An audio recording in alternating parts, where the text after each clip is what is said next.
Itu kan ada kasus di mana ketika dia ke Madinah melaporkan hasil kerjanya, di antaranya dalam hal ini yang disebut kemudian jabatannya itu musaddiq, orang yang mengatur atau mengelola urusan sedekah. Sedekah di sini zakat. Jadi dia bawa dan menyerahkan ke Rasulullah SAW. Kemudian dia bilang begini dalam laporannya, ya Rasulullah, ini yang ku dapatkan sebagai zakat yang sudah dipotong tentu dengan yang didistribusikan di tempat. Nah, ini selebihnya aku serahkan padamu sebagai pemimpin pemerintah pusat. Yang ini dia bawa juga tetap melaporkan, tapi yang ini itu diberikan kepadaku sebagai hadiah. Dia transparan di satu sisi. Cuman itu. Di situ Rasulullah SAW kemudian marah dan menegur. Artinya ini gratifikasi. Kan begini Rasulullah mengatakan SAW. Coba kalau dia itu duduk aja di rumahnya sebagai orang biasa, ada nggak orang yang datang kemudian ngasih hadiah? Nyewain pesawat jet misalnya ya. Gimana?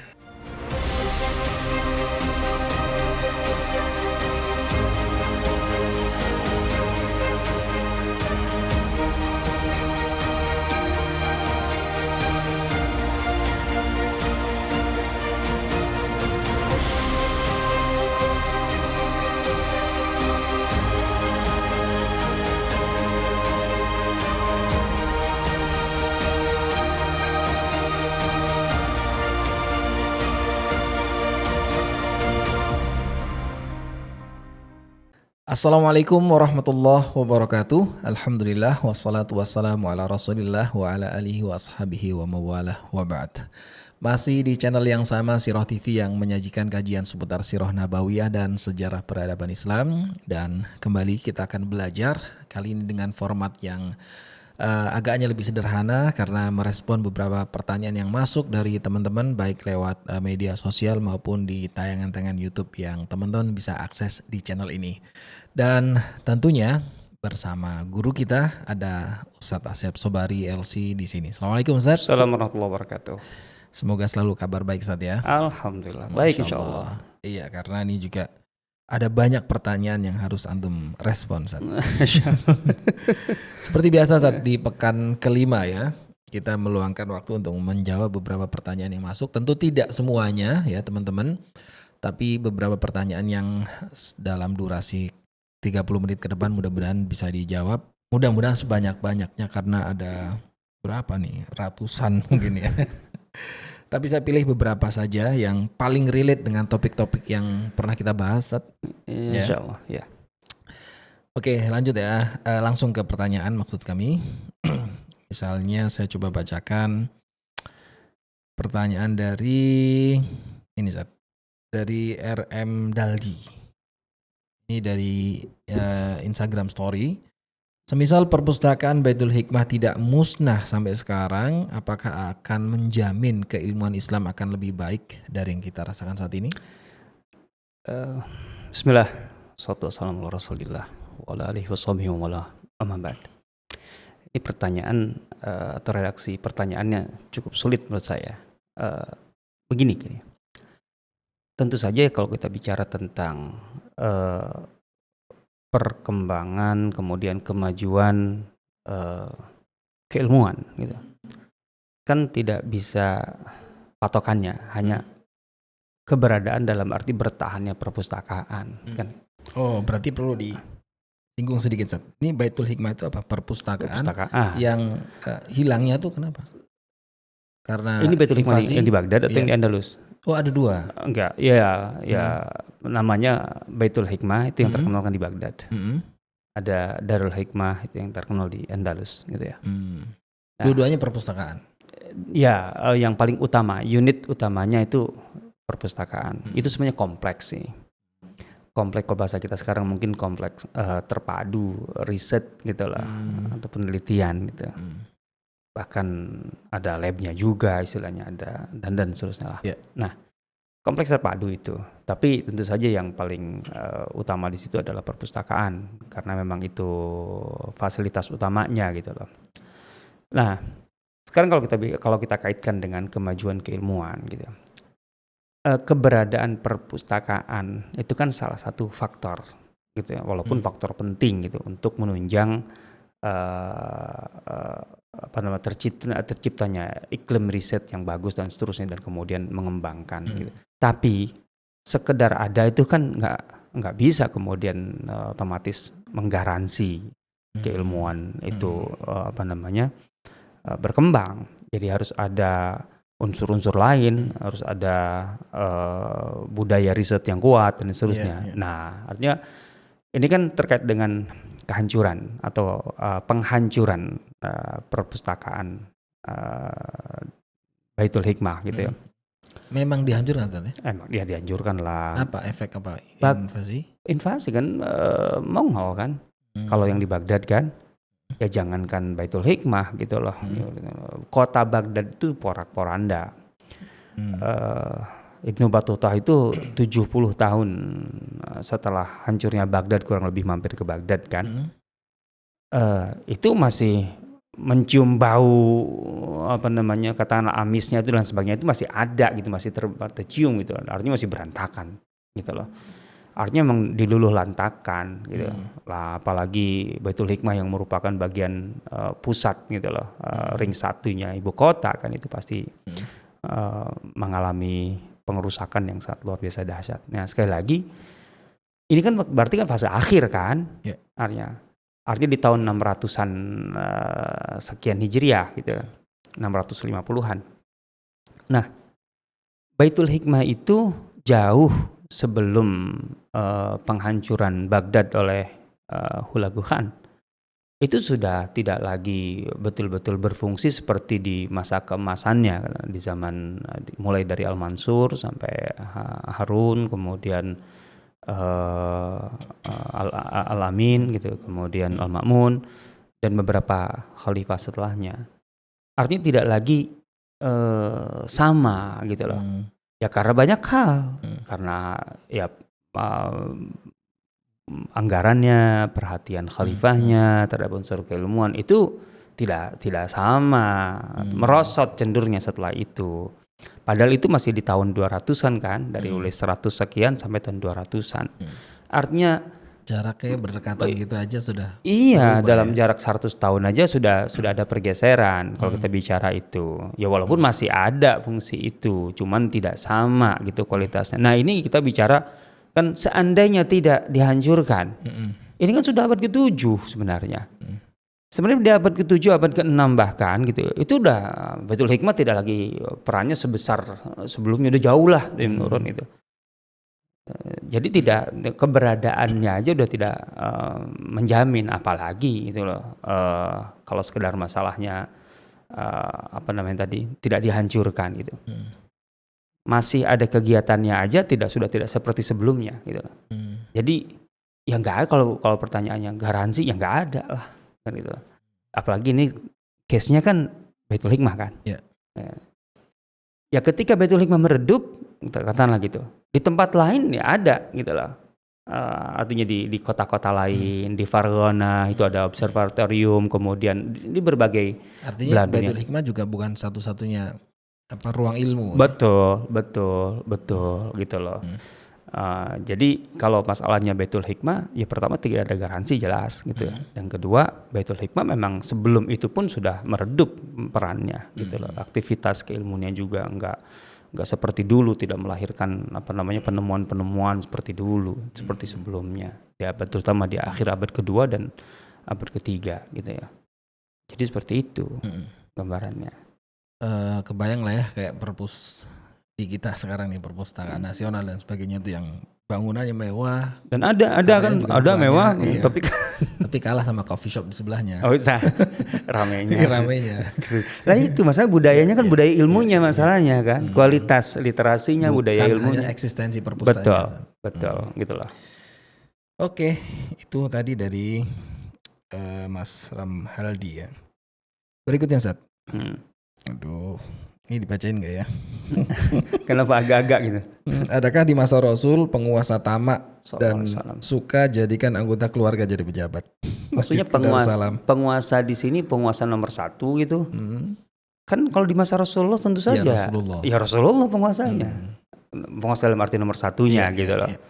Jadi pertanyaan ini, di masa Rasul adakah penguasa? Mungkin adakah pejabat? Mungkin kan otomatis di bawah Rasulullah SAW kan ada pejabat-pejabat kan, ada gubernur gitu ya. Ada gubernur, pokoknya pejabat lah paling gampangnya gitu. Karena ya belum terbentuk sistem administrasi sebagaimana di zaman Khulafaur Rasyidin nanti gitu loh.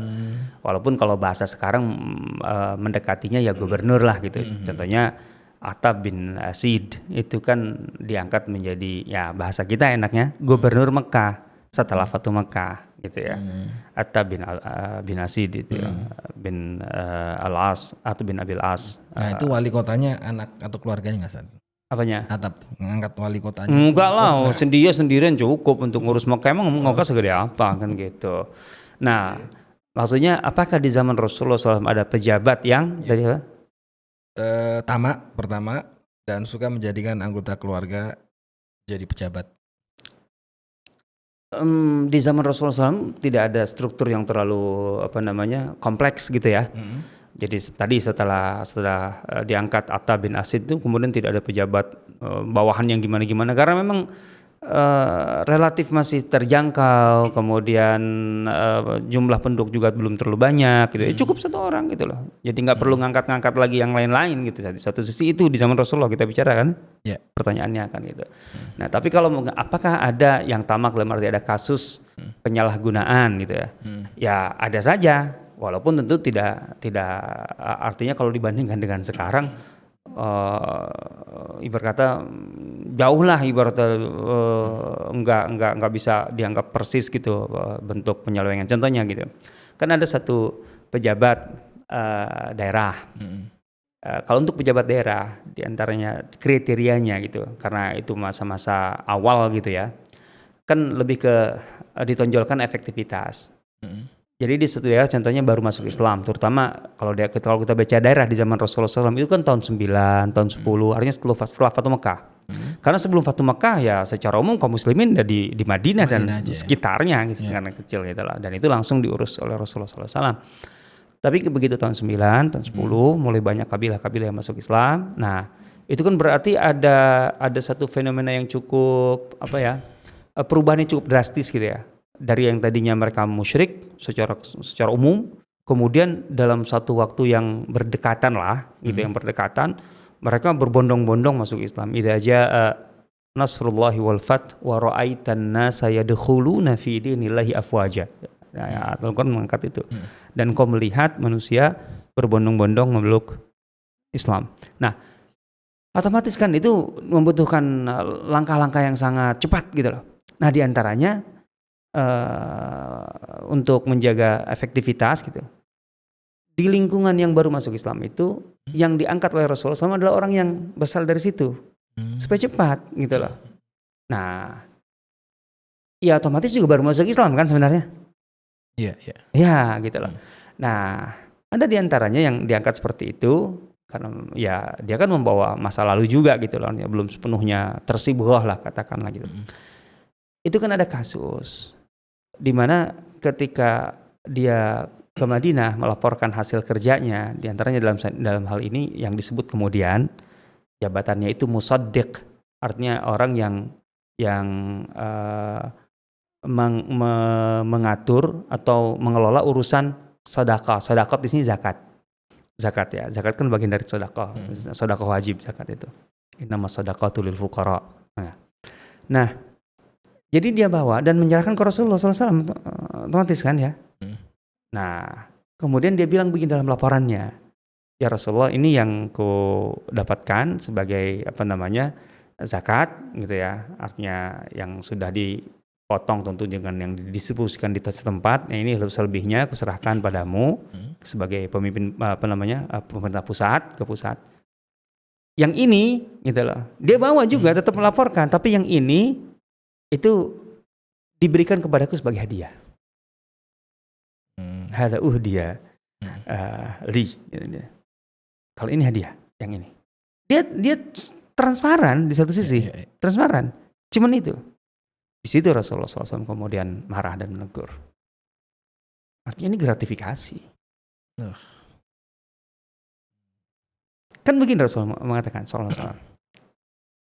Coba kalau dia itu duduk aja di rumahnya sebagai orang biasa, ada nggak orang yang datang kemudian ngasih hadiah? Nyewain pesawat jet misalnya ya, gimana? Jangan miring-miring nih. Ini zaman Kali aja ini zaman onta ini zaman Oke. onta gitu loh. Nah, artinya coba kalau dia duduk di rumahnya, di rumah ibunya bahkan, artinya kalau dia bukan siapa-siapa, ada nggak yang tiba-tiba ngasih hadiah? Ya. Kan nggak mungkin, kan gitu. Artinya itu nggak kebayang.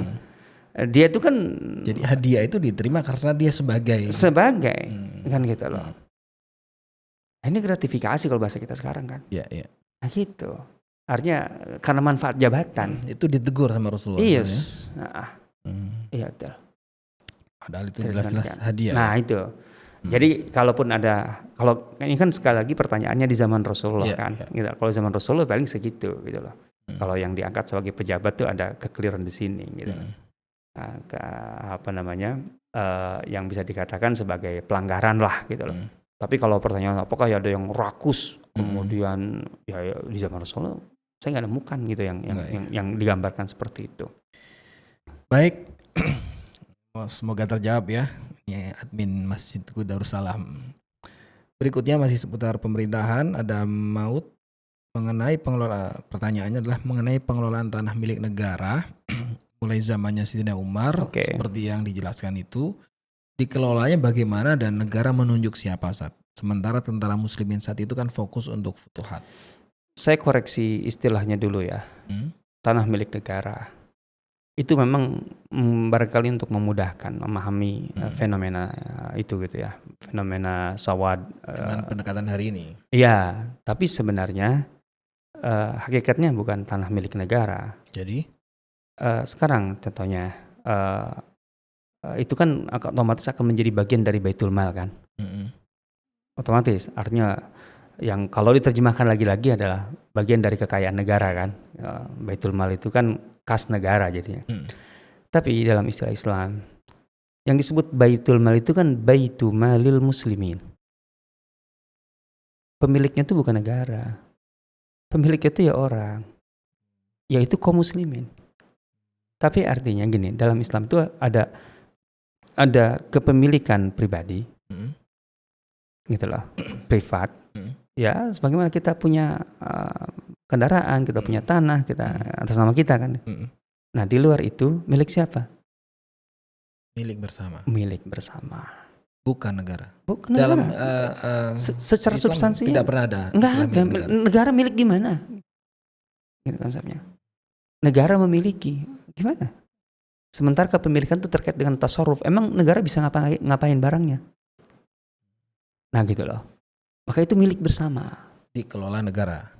Itu lain kalau dikelola negara gitu loh. Dan tidak harus selalu dikelola negara berarti. Kepemilikan bersama ini tidak harus selalu dikelola. Iya kan negara. Otomatis di situ ada regulasi ya, yang harus kemudian bagaimana manfaatnya itu kemudian menjadi manfaat bersama. Hasil akhirnya nanti gitu loh. Betul yang nanti negara sebagai pemilik aturan regulasinya gitu. Ya. Nanti otomatis akan menyerahkan kepada siapa dan itu kan nggak mungkin semua orang, artinya tiap rakyat mendapatkannya, tapi untuk kemudian dari hasilnya itu akan menjadi berupa keuntungan yang akan dimasukkan ke Baitul Mal. Dan Baitul Mal itu dinikmati oleh. Nah, manfaat Baitul Mal ini kan berarti sudah ujungnya kan ya.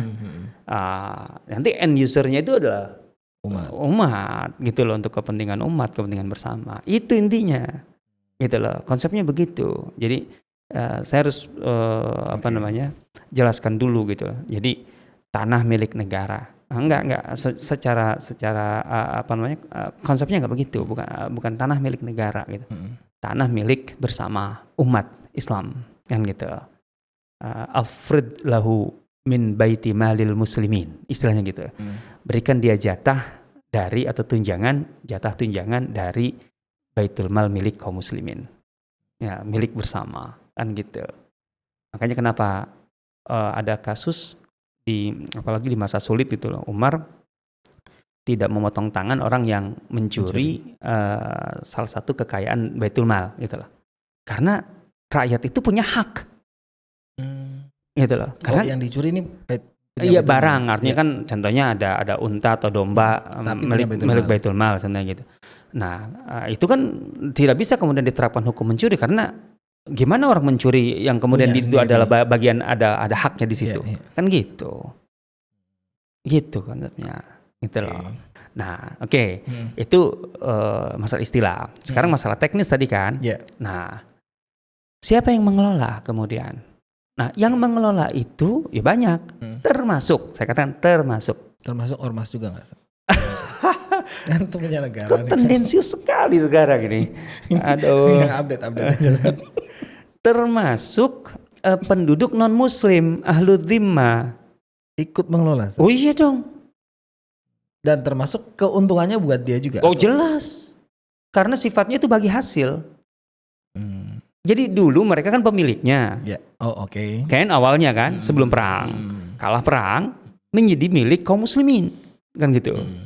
Nah, kan Umar tidak membagikan tanah sawah dan sebagainya, tidak membagikan ke perorangan sebagai ghanimah. Jadi nggak jadi milik pribadi, Ya. tapi milik bersama kaum muslimin. Itu ijtihad Umar dan para sahabat saat itu. Yang intinya kenapa? Karena kita atau negara ini membutuhkan anggaran atau membutuhkan dana, gitu ya, sebagai jaminan. Kalau bahasa kita jaminan sosial untuk generasi yang akan datang setelah kita. Jangan sampai semua yang ada sekarang kita miliki sendiri, menjadi pemilik-milikan pribadi dan habis oleh kita. Terus nanti generasi setelah kita siapa yang memodali? Nah, bagi Umar negara itu berkewajiban memodali generasi yang akan datang, menyiapkan cadangan untuk kesejahteraan mereka. Walladzina ja'u min ba'dihim dan surah Al-Hasyr itu bagian dari pertimbangan Umar. Jadi negara itu harus bisa mengelola atau memiliki sumber pendapatan agar bisa memberikan modal kepada generasi yang akan datang, bukan mewariskan utang, beban, tapi memberikan modal. Itu diantara alasan kenapa harus ada sumber pendapatan negara dari tanah yang statusnya milik bersama kaum muslimin. Makanya sebenarnya secara fikih para ulama menyebutnya itu adalah wakaf gitu loh. Wakaf irsad itu, wakaf negara jadinya dalam tanda petik gitu loh. Ya itu memang kita harus detail dalam istilah gitu ya. Ala kulli hal, kan awalnya tadinya itu milik muslim. Setelah perang yang seharusnya menjadi ghanimah kemudian milik bersama kaum muslimin yang dikelola oleh negara. Nah, negara kemudian dalam pengelolaannya itu supaya produktif dibagikan gitu loh. Pengelolaannya. Jadi hak guna usaha kalau bahasa kita gitulah, hak pakai gitu dan seterusnya gitu.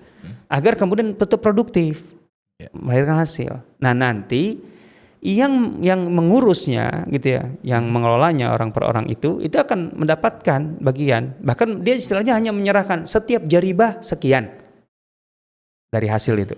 Ya tergantung komoditasnya apa, nilainya berapa. Ada yang 1 dinar dalam setiap panen, ada yang kurang setiap jaribahnya itu. Dari situ kemudian negara mendapatkan pemasukan Baitul Mal yang itu kemudian dijadikan tunjangan sosial oleh Umar untuk setiap rakyatnya dikasih duit. Kan di situ. Penghasilan terbesar tuh dari situ. Bukan dari pajak. Bukan. Ada tapi. Apanya? Pajak. Pajak dalam arti sekarang? Nggak ada. Yang ada zakat. Siap. Menarik ya Masya Allah ya di zaman itu. Saya lanjutkan dulu ke pertanyaan berikutnya. Semoga bisa terjawab semua nih Ustaz. Nggak mungkin. Pertanyaannya menarik masalahnya. Ada Edwin Driani, pakai nomor panjang nih. Ini kayaknya seputar pembahasan yang antum pernah sampaikan bahwa di Uhud itu tidak bisa disebut sebagai Rasulullah kalah ya. Kaum muslimin kalah perang. Kaum muslimin kalah. Izin bertanya Ustaz, katanya di medan Uhud nggak bisa sepenuhnya dikatakan kalah. Jadi ayat 165 surah Ali Imran ini gimana memahaminya? Karena di terjemahannya jelas tertera kata kekalahan. Atau seperti apa pendekatan bahasa Arabnya? Ayatnya kita baca. Awalamma asabatkum musibatun qad asabtum mithlaiha. Qultum anna hadha. Qul huwa min 'indi anfusikum. Innallaha 'ala kulli syai'in qadir. Kalau dari teks ayatnya kan Ali Imran 165. Iya. Itu tidak bisa langsung diartikan kalah perang. Asabatkum musibah. Gitu kan. Asabatkum musibatun. Awalamma asabatkum musibatun. Gitu. Sebentar, saya baca terjemahan Ustaz ya. Coba. Dan mengapa kamu heran ketika ditimpa musibah dalam kurung kekalahan pada perang Uhud? Nah. Ada kata kekalahan di situ. Dalam kurung kan? Dalam kurung. Itu artinya dalam kurung itu penafsiran dari kata musibah kan? Yang itu digunakan Al-Quran kan? Ya. Al-Quran menggunakan kata musibah. Musibah. Terjemahnya juga musibah. Cuman kemudian penerjemah memberikan penafsiran terhadap kata musibah itu. Jadi terjemah kekalahan dalam perang Uhud itu adalah penafsiran dari musibah. Dan Al-Quran tadi ya jelas menyebutnya musibah. Iya. Artinya ketika Al-Quran mengangkatnya sebagai musibah, ya jelas kita pun juga akan sangat mudah memahami bahwa memang apa yang terjadi di Uhud itu musibah. Memang musibah besar musibahnya. Ya gimana enggak loh. 10% dari total pasukan kaum muslimin tewas. Gugur sebagai syuhada 70 dari 700. Gimana enggak dikatakan musibah besar? Kan gitu. Belum lagi yang luka-luka. Termasuk Rasulullah. Termasuk Rasulullah SAW. Itu musibah. Ya. Gitu ya. Nah sekarang yang kita gunakan kan istilah apakah dengan musibah sebesar itu kaum muslimin bisa disimpulkan kalah dalam perang Uhud? Nah, kan itu pertanyaannya. Ya. Menurut saya ini dua hal yang berbeda. Mendapatkan musibah besar dengan kalah dalam perang loh. Kalah perang. Kan ukurannya gampang saja kalah menang perang itu. Ya ukur aja dari target perang itu apa. Bagi Quraisy target perang itu apa? Bagi kaum muslimin target perang itu apa? Otomatis kan pasti ada target perang. Ya. Sekarang target Quraisy dalam perang Uhud itu apa? Kan yang jelas-jelas bisa kita pahami itu kan dari teriakan Abu Sufyan itu jelas. Apakah Muhammad masih hidup? Apakah Abu Bakar masih hidup? Apakah Umar masih hidup? Kan itu ditanyakan semua otomatis karena itu menjadi target. Oh iya dong, poin paling penting bahkan gitu. Artinya dia merasa kalau dengan segala pencapaian di Uhud itu yang 3 ini termasuk yang tewas kan gitu. Berarti yes kan gitu. Ternyata semuanya masih hidup. Kan gitu. Itu kan target perang Uhud. Ya. Gitu secara umum. Kedua, kenapa mereka melancarkan serangan kepada kaum muslimin di Madinah di perang yang menjadi perang Uhud itu? Latar belakangnya apa? Latar belakangnya selain dendam kekalahan telak mereka di perang Badar, kan adalah karena semua jalur dagang mereka tertutup. Dan yang terakhir itu kan Badar yang masih digunakan pun akhirnya tertutup. Kan itu. Artinya mereka tidak bisa berdagang, makanya kemudian mereka berdagang melalui jalur timur. Itu faktanya. Karena jalur barat semua tertutup. Dan jalur timur itu jalur beresiko tinggi karena juga jauh, kosnya besar. Dan itu pun gagal. Di Qaradah itu gagal. Oke. Sekarang perang apapun termasuk perang Uhud. Itu apa bisa berjalan atau terjadi begitu saja gitu. Tanpa mobilisasi, tanpa pemodal. Nggak mungkin serangan yang begitu besar tanpa ada pemodal. Siapa yang memodali perang Uhud? Baca aja pemodal perang Uhud. Dalam buku-buku kayak Al-Munammaq dan lain itu ada, kalau nggak salah ada keterangan itu. Allah alam kalau di akhbar Makkah. Tapi yang jelas ada. Termasuk Abu Jahal itu, Abu Jahal. Sofwan bin Umayyah, terus Abu Jahal udah tewas di Badar. Sofwan bin Umayyah dan lain-lain itu menggelontorkan berapa besar uang. Dan kenapa mereka menggelontorkan uang itu? Ingat, mereka itu pengusaha. Otak pengusaha ketika menggelontorkan uang itu artinya apa? Keuntungan yang investasi kan. Bagi mereka perang itu investasi, bukan sekedar ingin melampiaskan dendam. Dan intinya apa? Supaya kemudian dengan perang ini semua jalur dagang mereka terbuka kembali. Sekarang pertanyaannya, setelah perang Uhud, jalur dagang mana yang terbuka? Yang terbuka. Ada? Cari datanya. Nggak ada yang terbuka. Itu artinya target tercapai enggak? Karena itu dia tidak pas dikatakan kalah ya. Kaum musliminnya. Tapi sebenarnya ketika Quraisy itulah dengan target-target itu, katakanlah tidak ada target utama yang tercapai. Apakah artinya mereka menang?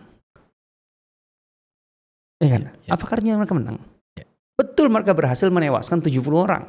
Tapi apakah menang? Kan gitu. Hmm. Nah kalau kemudian ya logika sederhana aja loh. Targetnya apa? Tidak tercapai, kan gagal. Mm-mm. Nah ketika mereka gagal, masa kemudian istilahnya kaum muslimin jadi kalah? Lalu kan lucu kan itu, nggak make sense. Gitu loh. Itu atas dasar itu. Bahwa kemudian Al-Quran menyebutkan musibah, ya jelas musibah lah. Gimana nggak musibah? Gitu loh. Pertanyaannya emang kalau mau kita bicara musibah, emang di Quraisy nggak ada yang tewas? Ada juga. Yang tewasnya aja di lapangan gitu, kan 30 lebih. Nah itu yang tewas. Sekarang para pemodal tidak dapat tidak kembali modalnya. Sebenarnya itu apa gitu? Itu musibah nggak gitu bagi mereka sih? Itu jelas musibah. Iya musibah banget. Itu peristiwa Qaradah itu menafsirkan itu sebenarnya. Kalau kita pahami dalam sirah ya. Kenapa mereka ke Qaradah atau melalui jalur Qaradah yang kemudian jadi Sariyah Zaid bin Harithah di Qaradah. Itu kan artinya memang mereka gagal total. Oke, semoga terjawab untuk penanya tadi ya.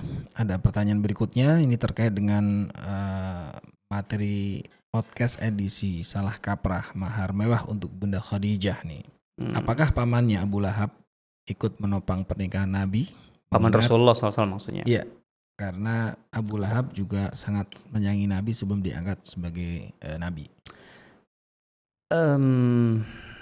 Dalam riwayat-riwayat yang mengangkat peristiwa ini kan berarti pelamaran ya, lamaran itu. Yang disebut secara spesifik dua, yang saya tahu di Uyunul Athar, Ibn Sayyidin Nas dan lain-lain. Dan termasuk di Ibn Ishaq, Ibn Hisham tepatnya. Ada Abu Talib dan Hamzah.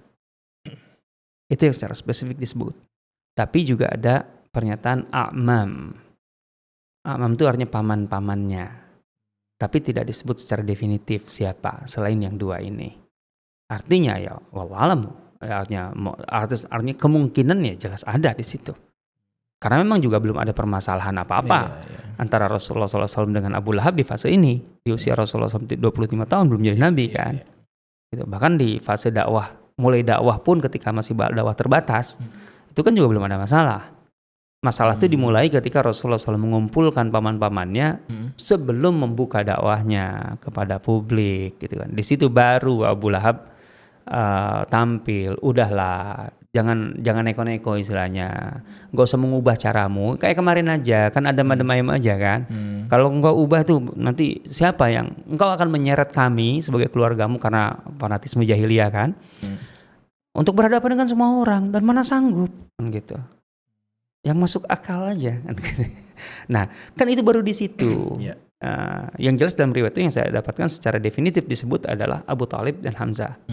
Tapi juga ada pernyataan paman-pamannya, a'mam gitu ya. Dan sangat mungkin bahwa Abu Lahab juga ada di situ. Terlibat ya. Iya. Karena setelah beliau punya ini juga besanan. Iya, betul. Menunjukkan belum ada masalah. Iya. Besanan bahkan berarti nggak ada masalah. Iya. Oke, satu pertanyaan terakhir Zat. Itu tadi dari hari Muharram. Sekarang pertanyaan dari Andi Kaisar. Adakah langkah sistematis yang dapat kita lakukan agar generasi para sahabat dan tabi'in muncul di generasi hari ini? Wah, luar biasa nih ekspektasinya, Insya Allah. Saya menduga pertanyaan ini didasari oleh katakanlah satu ungkapan yang dianggap sebagai aksioma lah gitu, bahwa sejarah itu pasti berulang. Saya dalam hal ini setuju dalam arti menerima pandangan Profesor Majid Al-Kilani bahwa sejarah tidak akan berulang. Wah, ini kayak berseberangan dengan statement kebanyakan orang. Sejarah tidak berulang. Apakah ada hari yang sama yang diciptakan oleh Allah? Apakah setiap matahari terbenam gitu, kemudian muncul matahari baru, itu artinya mengulang hari yang telah lewat? Enggak ya. Enggak ada. Dan apa arti hari baru ya disebut? Selalu. Jadi statement tadi sejarah itu berulang. Lah itu masalahnya. Kalau dalam arti bahwa akan ada sesuatu yang berulang, ya enggak lah. Gitu loh. Umar tidak akan lahir kembali. Tidak ada reinkarnasi dalam Islam kan, kan di satu sisi gitu, tidak akan lahir kembali. Gitu. Nah, tapi dalam sejarah itu ada sunatullah, gitu loh. Dalam sejarah itu ada pola-pola yang memang Allah berikan, gitu. Tentu saja pola-pola ini hanya dipahami oleh orang-orang yang ya ulul albab lah, gitu ya. Untuk memudahkan kita belajar dari pengalaman masa lalu, kan gitu. Artinya kan sejarah itu kan sebenarnya pengalaman umat terdahulu yang sangat mahal sekali. Karena di situ ada eksperimen, ada experience kan gitu ya. Yang kemudian kita tahu hasil akhirnya karena sudah sejarah kan. Bahwa ada yang hancur, ada yang bangkit, ada yang maju, ada yang ya istilahnya dipendam kayak Qarun, ada yang dihanyutkan kayak Firaun dan seterusnya. Kita kan tahu endingnya gitu loh. Dan ending itu tentu saja tidak akan bisa dilepaskan dari sebuah alur. Itu bisa kita pelajari dan ini mahal sekali. Karena bagi kita yang sedang menjalani kehidupan gitu, kita kan nggak tahu endingnya gitu. Maka model-model ini gitu loh, atau pola tepatnya sunnatullah itu penting bagi kita dalam sejarah agar kita tidak melakukan kesalahan yang sama, agar kita tidak mengikuti alur pola yang sama. Salah, ya. Gitu loh. Itu dia gitu loh. Jadi kalau kita bicara akankah generasi sahabat dan tabiin kembali? Ya nggak akan kembali. Udahlah gitu loh. Kan kalau kembali kan nanti repot penafsiran hadis khairun nasi qarni tsummal ladzina yalunahum gitu.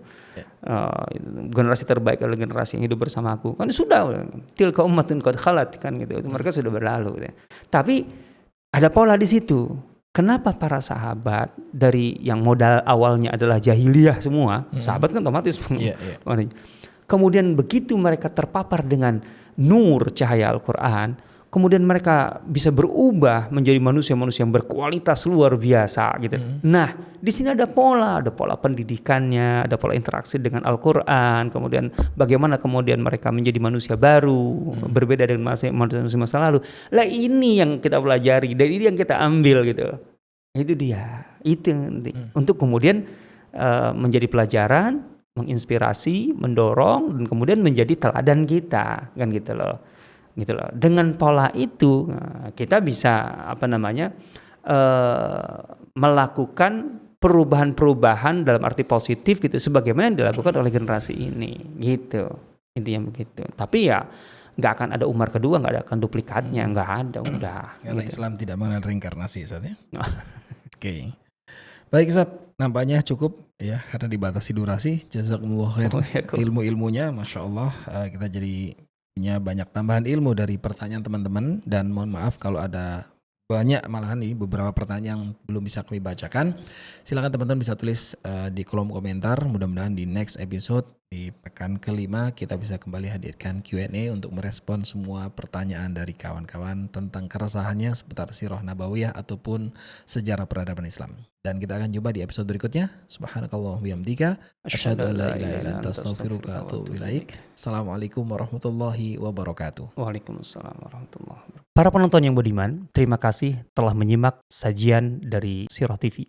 Semoga menjadi jalan terbaik Anda untuk lebih dekat dengan Rasulullah SAW.